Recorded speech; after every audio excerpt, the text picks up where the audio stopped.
ಶ್ರೀ ಗಣಪತಿ ಶಾರದಾ ಗುರುಭ್ಯೋ ನಮಃ. ಯತ್ರ ಯೋಗೇಶ್ವರ ಕೃಷ್ಣೋ ಯತ್ರ ಪಾರ್ಥೋ ಧನುರ್ಧರ ತತ್ರ ಶ್ರೀ ವಿಜಯ ಭೂತಿರ್ಧ್ರುವ ನೀತಿರ್ಮತಿರ್ಮಮ.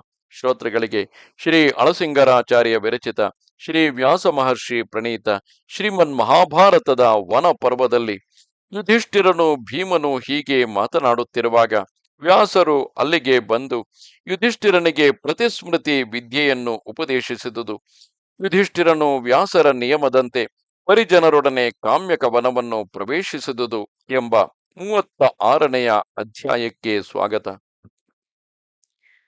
ವೀರನಾದ ಯುಧಿಷ್ಠಿರನು ಭೀಮನ ಮಾತನ್ನು ಕೇಳಿ ನಿಟ್ಟುಸಿರು ಬಿಡುತ್ತಾ, ನಾನು ರಾಜಧರ್ಮಗಳನ್ನು ಬಲ್ಲೆನು, ವರ್ಣ ಧರ್ಮಗಳನ್ನು ನಾನು ಬೇರೆ ಬೇರೆಯಾಗಿ ಕೇಳಿರುವೆನು. ಆದರೆ ಭೂತ ಭವಿಷ್ಯತ್ತುಗಳಲ್ಲಿ ಅವುಗಳನ್ನು ವಿಮರ್ಶಿಸಿ ನಡೆಯುವವನೇ ಪ್ರಾಜ್ಞನು. ಜ್ಞಾನಿಗಳಿಗೆ ಉತ್ತಮ ಧರ್ಮದ ಶ್ರೇಷ್ಠವಾದ ದಾರಿಯನ್ನೆಲ್ಲ ತಿಳಿದ ನಾನು ಮೇರು ಪರ್ವತವನ್ನು ಉರುಳಿಸುವಂತೆ ಧರ್ಮವನ್ನು ಬಲಾತ್ಕಾರದಿಂದ ಹೇಗೆ ಹಿಂತಿರುಗಿಸಲಿ ಎಂದು ಮುಹೂರ್ತ ಕಾಲದವರೆಗೆ ತನ್ನಲ್ಲಿ ಆಲೋಚಿಸಿ ಕರ್ತವ್ಯವನ್ನು ನಿಶ್ಚಯಿಸಿಕೊಂಡು, ಓ ಮಹಾಬಾಹು ಭೀಮಸೇನ, ನೀನು ಹೇಳುವುದು ನಿಜವೇ? ನಾನು ಹೇಳುವುದನ್ನು ಕೇಳು. ಕೇವಲ ಹಠಕ್ಕಾಗಿ ಪ್ರಾರಂಭಿಸುವ ದುಷ್ಕಾರ್ಯಗಳು ದುಃಖವನ್ನೇ ತರುವವು. ಕಾರ್ಯವನ್ನು ಮೊದಲು ಹೆಚ್ಚಾಗಿ ಇತರರೊಡನೆ ಮಂತ್ರಾಲೋಚನೆ ಮಾಡಿ ತನ್ನಲ್ಲಿಯೂ ಚೆನ್ನಾಗಿ ವಿಚಾರಿಸಿ ಆಮೇಲೆ ಒಳ್ಳೆ ಸಾಹಸವನ್ನು ಉಪಯೋಗಿಸಿ ಚೆನ್ನಾಗಿ ಸಾಧಿಸಿದರೆ ಆಗ ದೈವಾನುಕೂಲವು ಒದಗಿ ಕೋರಿಕೆಗಳು ನೆರವೇರುವವು. ಆದರೆ ಬರೀ ದರ್ಪದಿಂದಲೂ ಚಿತ್ತ ಚಾಪಲ್ಯದಿಂದಲೂ ಈ ಕಾರ್ಯವನ್ನು ನಾವೇ ಆರಂಭಿಸಬೇಕೆಂದು ನೀನು ಹೇಳುವೆ. ಈ ವಿಷಯದಲ್ಲಿ ನಾನು ಹೇಳುವುದನ್ನು ಕೇಳು.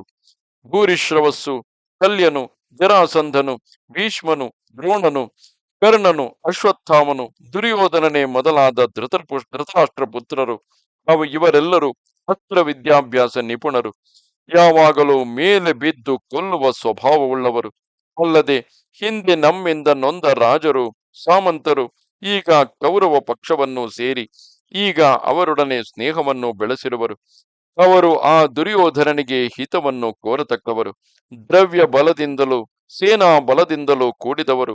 ಬಲದಿಂದ ಕೊಬ್ಬಿದ ಅವರೆಲ್ಲರೂ ದುರ್ಯೋಧನನನ್ನು ರಕ್ಷಿಸಿಕೊಳ್ಳುವ ಪ್ರಯತ್ನದಲ್ಲಿಯೇ ಇರುವರು.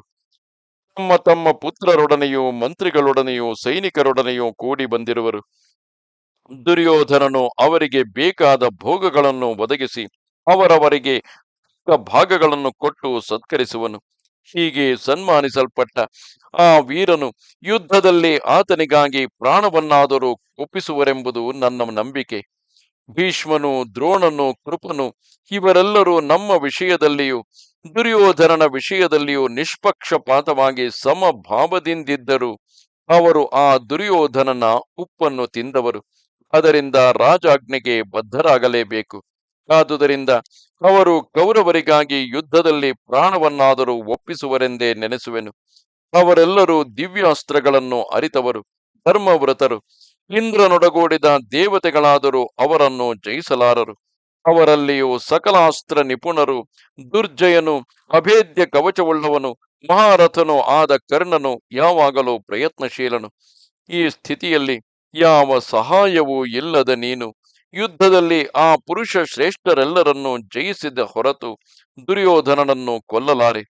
ಧನುರ್ಧಾರಿಗಳೆಲ್ಲರನ್ನೂ ಮೀರಿಸಿದ ಆ ಕರ್ಣನ ಅಸ್ತ್ರಲಾಘವವನ್ನು ಯೋಚಿಸುವಾಗ ನನಗೆ ನಿದ್ರೆಯೇ ಬರುವುದಿಲ್ಲ ಎಂದನು.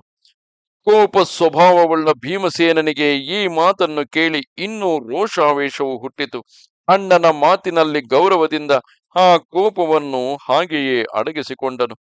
ಅವರಿಬ್ಬರು ಹೀಗೆ ಮಾತನಾಡುತ್ತಿರುವಾಗಲೇ ಮಹಾತ್ಮನು, ಸತ್ಯವತಿ ಪುತ್ರನೂ ಆದ ವ್ಯಾಸನು ಅಲ್ಲಿಗೆ ಬಂದನು. ಆತನನ್ನು ಪಾಂಡವರು ಎದುರುಗೊಂಡು ಯಥೋಕ್ತ ರೀತಿಯಲ್ಲಿ ಪೂಜಿಸಿದ ಮೇಲೆ ಅವನು ಯುಧಿಷ್ಠಿರನನ್ನು ಕುರಿತು ಹೀಗೆಂದು ಹೇಳುವನು. ಯುಧಿಷ್ಠಿರ, ನಿನ್ನ ಮನಸ್ಸಿನಲ್ಲಿ ಇರುವುದನ್ನೆಲ್ಲ ನಾನು ಜ್ಞಾನದೃಷ್ಟಿಯಿಂದ ತಿಳಿದೆ ಈಗ ಇಷ್ಟು ತ್ವರೆಯಿಂದ ಇಲ್ಲಿಗೆ ಬಂದೆನು. ಭೀಷ್ಮನು, ದ್ರೋಣನು, ಕೃಪನು, ಕರ್ಣನು, ಅಶ್ವತ್ಥಾಮನು, ದುರ್ಯೋಧನ, ದುಶ್ಯಾಸನರು ಇವರನ್ನು ಕುರಿತು ನೀನು ಯಾವುದಕ್ಕಾಗಿ ಭಯಪಡುತ್ತಿರುವೆಯೋ ಆ ನಿನ್ನ ಭಯವನ್ನು ನಾನು ತಕ್ಕ ಮಾರ್ಗದಿಂದ ಪರಿಹರಿಸುವೆನು. ಅದನ್ನು ಕೇಳು. ಧೈರ್ಯವನ್ನು ಅವಲಂಬಿಸಿ ಕಾರ್ಯದಿಂದ ತೋರಿಸು. ಕಾರ್ಯವು ನೆರವೇರಿದ ಮೇಲೆ ನಿಶ್ಚಿಂತನಾಗಿರು ಎಂದನು. ಆಮೇಲೆ ಆ ವ್ಯಾಸನು ಯುಧಿಷ್ಠಿರನನ್ನು ಏಕಾಂತವಾದ ಒಂದು ಸ್ಥಳಕ್ಕೆ ಕರೆದುಕೊಂಡು ಹೋಗಿ ಯುಕ್ತಿಯುಕ್ತವಾದ ವಾಕ್ಯಗಳಿಂದ, ಭಾರತವೀರ, ಅರ್ಜುನನು ಧನುರ್ಧಾರಿಯಾಗಿ ನಿನ್ನ ಶತ್ರುಗಳನ್ನು ಜಯಿಸುವುದಕ್ಕೂ ಮುಂದೆ ನಿಮ್ಮೆಲ್ಲರ ಕ್ಷೇಮಕ್ಕೂ ಕಾಲವು ಸಮೀಪಿಸಿರುವುದು. ಮೂರ್ತಿಮತ್ತಾದ ಸಿದ್ಧಿಯಂತಿರುವ ಪ್ರತಿಸ್ಮೃತಿ ಎಂಬ ವಿದ್ಯೆಯನ್ನು ನಿನಗೆ ನಾನು ಉಪದೇಶಿಸುವೆನು. ಅದನ್ನು ಪಡೆಯುವುದರಿಂದ ಮಹಾಬಾಹುವಾದ ಅರ್ಜುನನಿಗೆ ಜಯಸಿದ್ಧಿಯಾಗುವುದು ನಿಶ್ಚಯವು.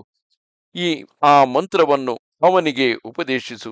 ತನ್ನ ತಪಸ್ಸಿನಿಂದಲೂ ಪರಾಕ್ರಮದಿಂದಲೂ ದೇವತೆಗಳನ್ನು ಸಾಕ್ಷಾತ್ಕರಿಸುವ ಶಕ್ತಿಯುಳ್ಳ ಆತನು ದಿವ್ಯಾಸ್ತ್ರಗಳಿಗಾಗಿ ಮಹೇಂದ್ರನನ್ನು, ರುದ್ರನನ್ನು, ವರುಣನನ್ನು, ಕುಬೇರನನ್ನು, ಯಮನನ್ನು ಉಪಾಸಿಸಲಿ. ಅದರಿಂದ ಸಿದ್ಧಿಯುಂಟು. ಅರ್ಜುನನು ಸಾಮಾನ್ಯನಲ್ಲ, ಮಹಾ ತೇಜಸ್ವಿ, ನಾರಾಯಣನೆಂಬ ಪುರಾತನ ಮುನಿಯೊಡಗೂಡಿದ ನರನೆಂಬ ಋಷಿಯು ಈತನೇ. ಅವನು ನಾಶರಹಿತನು, ಅಚ್ಯುತನು, ಅಜೇಯನು, ದೇವಋಷಿ, ಮಹಾಬಾಹು.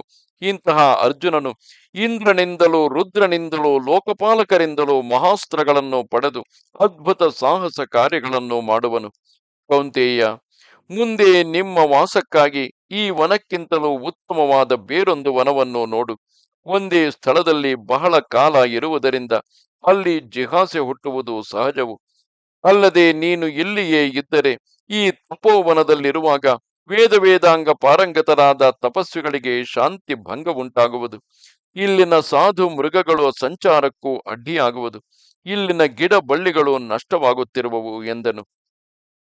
ಯೋಗ ತತ್ವಜ್ಞನಾದ ವ್ಯಾಸಮುನಿಯು ಹೀಗೆ ಹೇಳಿ ಧರ್ಮರಾಜನಿಗೆ ಆ ಯೋಗ ವಿದ್ಯೆಯನ್ನು ಉಪದೇಶಿಸಿ ಆ ರಾಜನ ಅನುಮತಿಯನ್ನು ಪಡೆದು ಅಲ್ಲಿಂದ ಕಣ್ಮರೆಯಾದನು.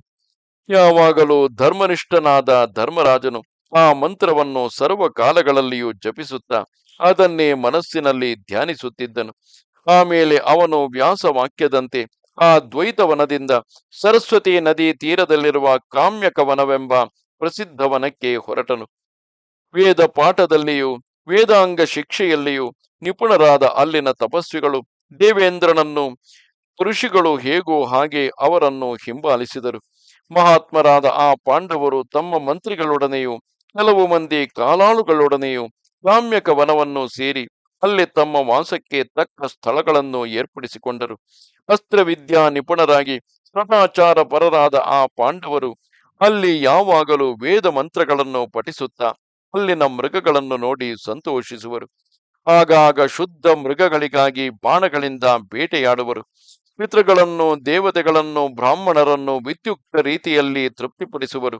ಹೀಗೆ ಬಹಳ ಕಾಲ ಅಲ್ಲಿಯೇ ವಾಸ ಮಾಡುತ್ತಿದ್ದರು. ಇದು 36ನೆಯ ಅಧ್ಯಾಯವು. ನಮಸ್ತೆ ಶಾರದೆ ದೇವಿ, ಕಾಶ್ಮೀರ ಪುರವಾಸಿನಿ, ತ್ವಾಮಹಂ ಪ್ರಾರ್ಥಯೇ ನಿತ್ಯಂ, ವಿದ್ಯಾದಾನಂಚ ದೇಹಿಮೆ. ನಮಸ್ಕಾರ.